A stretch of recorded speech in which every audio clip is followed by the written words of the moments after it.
The people that are struggling out there because of these billionaires, and they got us all arguing liberal and conservative. The rich are growing their wealth very rapidly, and it's acting like a black hole in society. Google is a monopolist, and it has acted as one to maintain its monopoly. The tax cut bill. Billionaires are not a sign of progress. They're a symptom of societal collapse. From the Gilded Age robber barons to today's tech monopolists, extreme wealth has always thrived on exploitation, inequality, and rigged systems. In this deep dive, we'll expose how modern billionaires mirror history's most infamous tycoons, why their existence destabilizes democracies, and what their rise says about our failure to build a fair world. Did you know that $4.9 trillion, the amount the US already spends annually on healthcare, could fully fund universal healthcare for all Americans? According to a Yale study, a single-payer system could save over $450 billion annually, indicating that existing expenditures could cover universal healthcare, or that just $20 billion a year could permanently house every single one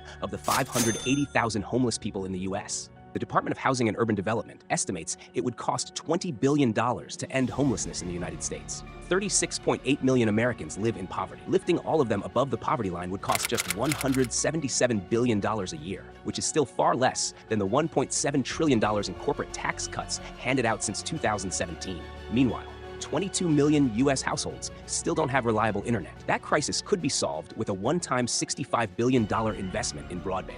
54.5% of Americans are living paycheck to paycheck. 42.7 million are crushed by $1.7 trillion in student loan debt. And the average full-time worker earns just $66,622 a year. It's estimated that the US loses over $688 billion a year to tax evasion, largely by the ultra-wealthy, and corporations using loopholes, offshoring, and legal gymnastics to avoid paying their fair share. Let that sink in. $688 billion a year, enough to significantly address every crisis we just mentioned. And yet we're told there's just not enough money. Stick around to the end. We'll show you how places like Norway, where wealth taxes fund free college, Finland, which ended homelessness through housing first policies, and Kerala, India, which reached 99% literacy through socialist reforms, prove these aren't pipe dreams.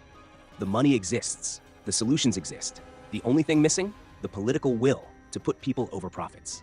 We're building something real here, a growing platform focused on exposing inequality and calling out the systems keeping people down. We've got a challenge coming up you won't want to miss. Subscribe now to become an OG member. Be one of the first to discover this movement. This is just the beginning. Billionaires are nothing new.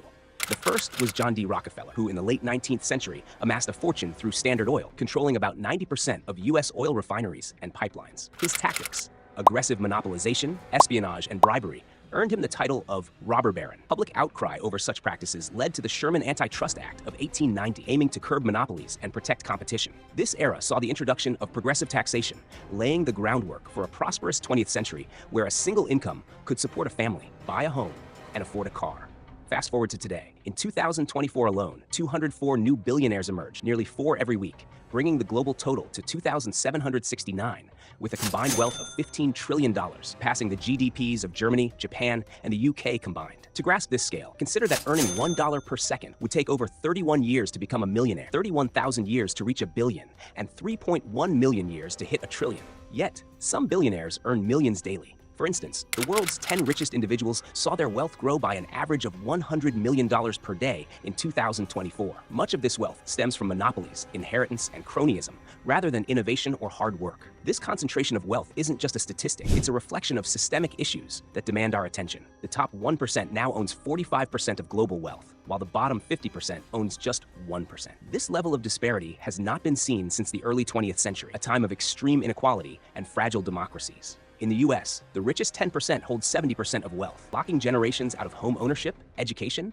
and upward mobility. During COVID-19, while small businesses shuttered and families queued at food banks, billionaires gained $4 trillion, highlighting just how rigged the system is. Jeff Bezos alone saw his wealth grow by $75 billion in 2020. That sum could have provided each of Amazon's 1.3 million employees with a $58,000 bonus, and he'd still have been wealthier than pre-pandemic. Instead, those workers endured 150% higher injury rates than the industry average and were subjected to aggressive union-busting tactics. Elon Musk, sitting on a fortune of over $240 billion, could end global hunger for 2.2 years with his wealth, yet Tesla workers report 30% higher injury rates than their industry peers. This is not just inequality, this is systemic extraction. The average CEO now earns 399 times more than their typical worker, a dramatic leap from the 20-to-1 ratio of 1965. If the minimum wage had tracked productivity since 1968, it would be over $26 per hour today, not the stagnant $7.25. Billionaires don't just avoid taxes. They strategically profit from tax systems designed to shield them. Through mechanisms like buy, borrow, die, the ultra-wealthy accumulate cash without ever selling assets or triggering taxable events. Here's how it works. Buy, they invest in appreciating assets, like stocks or property. Borrow, they take out massive low-interest loans using these assets as collateral. Die, upon death, their heirs inherit the assets with a stepped-up cost basis, erasing capital gains tax obligations. It's how Elon Musk avoided $15 billion in taxes, and how Jeff Bezos kept his tax rate at 0.98% from 2006 to 2018. Amazon, despite earning billions, paid $0 in federal taxes in 2022 thanks to R&D credits and international shell companies. Shell companies are often set up in tax havens, places like the Cayman Islands, which despite having just 65,000 residents, host 100,000 plus companies. These shell entities obscure real ownership and financial flows, making it nearly impossible to track taxable income. To simplify, imagine owning 10 lemonade stands across different neighborhoods, but funneling all income through a mailbox in a beach resort that doesn't ask questions. That's essentially what a shell company does. Globally, $32 trillion sits in offshore accounts. That's enough to end world poverty 30 times over. Meanwhile, U.S. corporations parked $1.3 trillion offshore in 2022, dodging about $200 billion in taxes. The top 400 richest Americans pay an 8.2% average tax rate, less than the average teacher, all while 45,000 Americans die annually from a lack of health care, and 1 in 5 schools are structurally unsafe. This isn't capitalism. It's a wealth extraction racket hiding behind legal loopholes. Now, let's break down the idea of a self-made billionaire. Billionaire fortunes are not self-made. They are extracted from workers denied basic rights and protections. Amazon warehouses, for example, have injury rates 150% higher than the industry standard. To meet brutal quotas, workers report skipping breaks, urinating in bottles, and enduring relentless surveillance. Meanwhile, Walmart employees rely on over $6.2 billion per year in public assistance like food stamps to survive. The gig economy paints an equally grim picture. Uber drivers average just $9.21 per hour after expenses. DoorDash executives pocketed tips meant for drivers, diverting nearly $900 million. 58 million U.S. gig workers lack health insurance, paid sick leave, or retirement plans. Automation is compounding the issue. 7.5 million cashier jobs have already been replaced by self-checkouts, and AI is projected to threaten up to 300 million jobs globally by 2030. And yet, instead of using their wealth to cushion the blow, billionaires profit from the displacement. The Walton family could pay each of Walmart's 1.5 million workers $1.5 million and still have $100 billion left over. Billionaire wealth doesn't stop at national borders. It flows through supply chains soaked in exploitation. Apple's sleek $1,600 iPhones are built by Foxconn workers in China, earning just $3.15 per hour under 60-hour work weeks. The story repeats across continents. In Zambia, copper miners, key to Tesla's battery supply, earn about $1.50 per day, while 96% of mining profits leave the country, enriching foreign billionaires. Nestle extracts 2.2 million liters of water daily from drought-stricken areas for bottled water, leaving 2 billion people globally without clean access. This is modern colonialism under the guise of commerce. Zambia spends 30% of government revenue servicing debt to Western banks. Ghanaian cocoa farmers make $1 a day, while Mars Inc. rakes in $35 billion annually. $427 billion is lost to tax havens each year, enough to eliminate global poverty multiple times. Far from being job creators, billionaires are often resource extractors, taking from the world's most vulnerable while facing zero accountability. And what about climate change? That thing we all have to worry about. The reason we all have to buy electric cars even though they are not affordable, and the infrastructure isn't ready. The reason we need to fly to space and colonize Mars? Climate change is not just a byproduct of modern life. It's a business model. Billionaires aren't just profiting from fossil fuels, they're accelerating planetary destruction. Private jets, yachts, space tourism. The trappings of ultra-wealth burn through fuel at unimaginable rates. A single private jet trip emits more carbon dioxide than a typical car does in a year. Bezos' 417-foot yacht burns $500,000 in fuel weekly, enough to power 40,000 homes. SpaceX launches release 100 times more carbon per minute than a car engine. Their portfolios are even worse. 125 billionaires hold over $2.4 trillion in fossil fuel investments. BlackRock's Larry Fink, who talks ESG, holds $340 billion in coal. Meanwhile, 20 million climate refugees fled homes in 2023, and cities like Miami are spending $4 billion on seawalls to delay inevitable flooding. Billionaires profit from crisis. Blackstone, for example, is investing in climate-proof luxury bunkers for the rich, because even the apocalypse is a market opportunity. Let's talk about politics. The people's power. Billionaires don't just influence politics, they engineer it to work in their favor. When 0.1% of donors are responsible for 50% of U.S. election spending, democracy stops being a public process and becomes a private investment.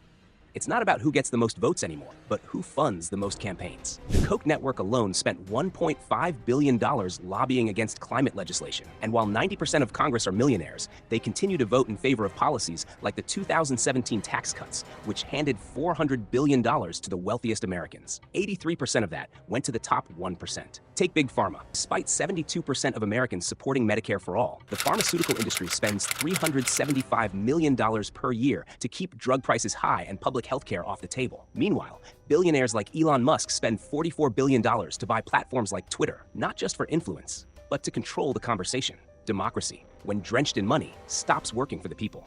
It starts working for the shareholders. No wonder 40% of Americans say they've lost faith in the system. Let's be real. Inheritance, monopolies, and political favoritism, not innovation alone, are the pillars of modern billionaire wealth. Roughly 60% of billionaires either inherited their fortunes or inherited the companies that allowed them to become rich. Take the Walton family. They didn't build Walmart, they inherited it. Same goes for the Mars family and the Koch brothers. Even Elon Musk, often mythologized as self-made, came from a wealthy South African family with ties to emerald mining.